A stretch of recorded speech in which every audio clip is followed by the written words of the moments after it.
Welcome back to the Junk Room, everybody. It's me, the Junkman. That's right, it's time for another video. So, what are we going to talk about today? Well, we're going to go back mostly to the 80s, but maybe into the 70s also, and talk about something that was so cheesy, we tried to act like it wasn't a part of the 80s. You know, we talk about the cool stuff of the 80s, and we often don't bring up after-school specials. Now, growing up in the 80s and again in the 70s and into the 90s, movie televisions were a big thing. That is, movies made for television, not just when they took a movie from the theater and put it on TV. You had CBS's Monday Night Movie or ABC's Monday Night Movie. There's always a big event. You had stuff like the one about the nuclear bomb that went off, The Day After Tomorrow. I think that was the name of it. And then you had, of course, you had some that's still classic today, like the It movie, the made-for-TV movie, was one of those major events, network movies you had to see. But those were prime time, so we're going to talk about the ones that came on around 4 o'clock in the afternoon after school. And they were called the after-school special. And these were about an hour drama aimed toward kids and teaching them a lesson, teaching them about life. You know, our parents were at work. We didn't have parents to teach us about life. We had to turn to the television. And these things are pretty cheesy. Even for the time, we knew they were pretty cheesy, very overacted, dramatic, and just really out there with the topic sometime. So I've got 10 of them, and I figured we'd talk about 10. Oh, I'm not going to say it's the 10 best ones or the 10 worst ones.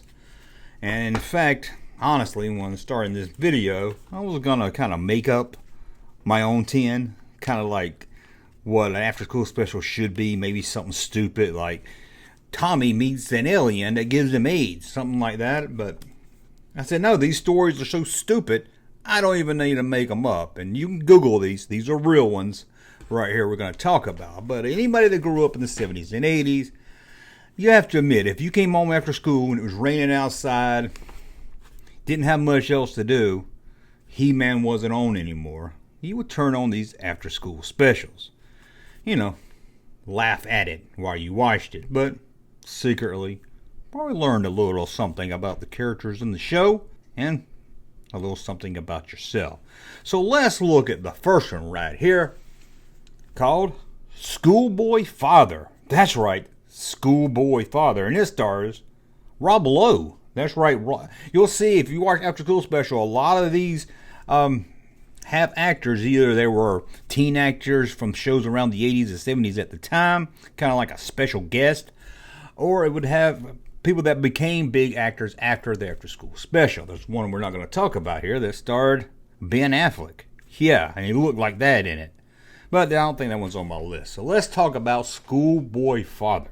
When high schooler senior Charles discovers his girlfriend has given birth to his child, he decides to fight for custody.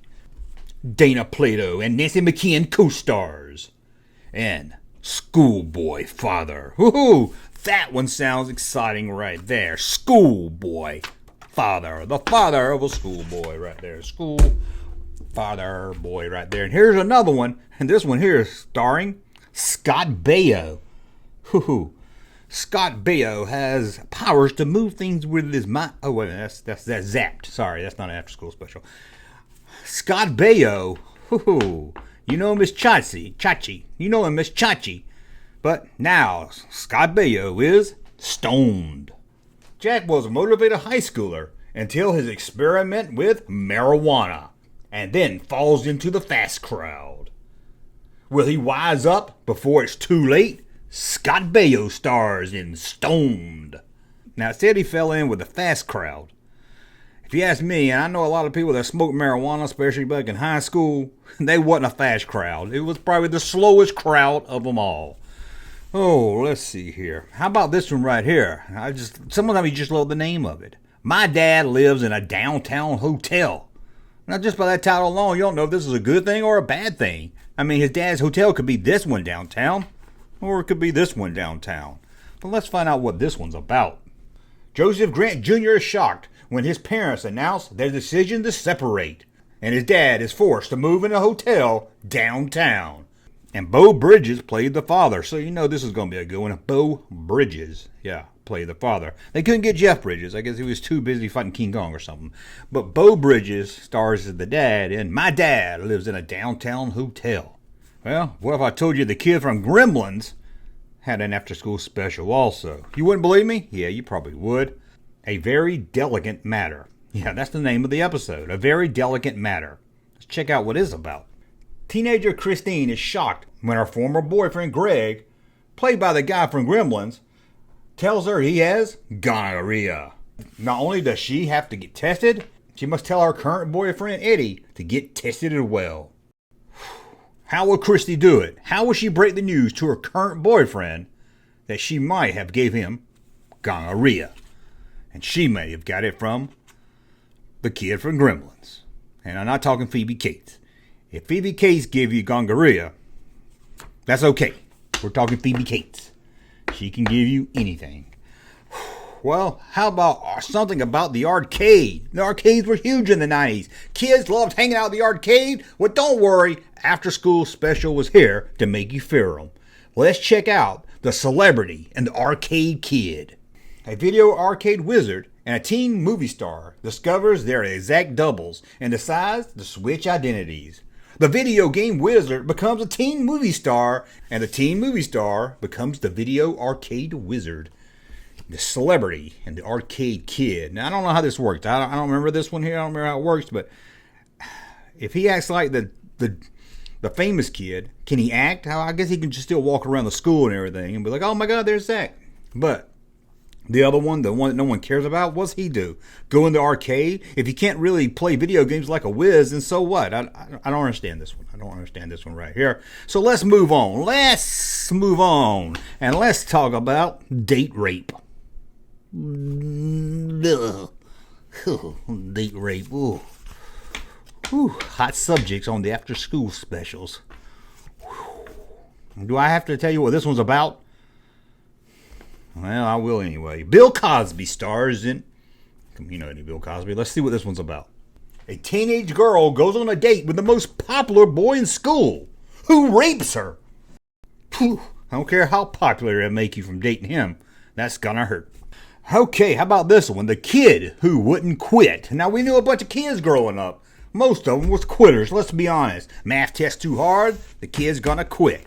Science too hard, he's gonna quit. What is that periodical table thing we had to fill out? That thing was horrible. I quit science when I found out about that one. Well, I tell you who didn't quit. This person here, and the Kid Who Wouldn't Quit. True story about a teen with Down syndrome who started to attend college classes. Now, I didn't put down here who stars in this, so I'm guessing it was Corky from Life Goes On or Gary from the final season of Facts of Life. You remember her? She looked like Ronnie Millsap. Or she looked like the girl from the second Vacation movie. And she looked like Ronnie Millsap also. They all look like Ronnie Millsap. That's all I'll say. Anyway, that was the Kid Who Wouldn't Quit. I guess he just kept going to college every day. He just wouldn't quit. He never stopped going to college. He became 80 years old, still going to college, still taking classes. And they were like, hey, college is over. You're already here. You already passed your classes. And he's like, I'll never quit. Anyway, let's look at this one here. Just a regular kid. I mean, this is just a kid. He's just a regular kid. He's like me. He's like you. He's like all of us. Just a regular kid. Average kid, teenager Kevin, discovered he's been infected with AIDS by a blood transfusion. Florence Henderson co-stars. Whew. He went from regular kid to the invisible kid. He went to, nobody even go near that kid. Trust me, we were uneducated about the AIDS virus back then, okay? Talking the early 80s here. Number 2, A Town's Revenge. This is a good one here. They should turn this one into a real movie. This town gets revenge. Let's see what it's about. Teenage Eric urges his town to farm without the use of pesticides. But many of the farmers are resistant to any change. Eric's not going to be dusting any crops with pesticides because he's going to get the whole town on his side. They're going to cut that out. They're just going to grow food the natural way. Soil, sun, and water. That's all he needs. Let's look at one more. And this one here. The Day My Kid Turned Punk. what a horrifying day for any parent. Let's see what it's about. Teenage Terry had a lot of musical talent, but he wanted to stand out from the crowd. And he found his way by becoming a punk rocker. Can you imagine that? After work, have dinner, go to bed, your son goes to bed, wakes up, a punk rocker. What would you do? More so, what would you do if your dad was Bernie Capel? That's right, Love Boats, Bernie Capel. I would turn into a punk rocker also. Anyway, and that's about 10 after-school specials, man. Do you remember watching these? They were cheesy. They were stupid. They were corny. But in a way, that's kind of what we loved about them, isn't it? Anyway, that's the after-school specials. Let me know if you watched them. Admit it to me that you watched them. I won't tell anyone else. Well, as always, thumb up so you like my content. Subscribe to the channel. And we'll talk again soon. Hey, Junkman channel popping though. Thank you, sir, for that unsolicited testimony.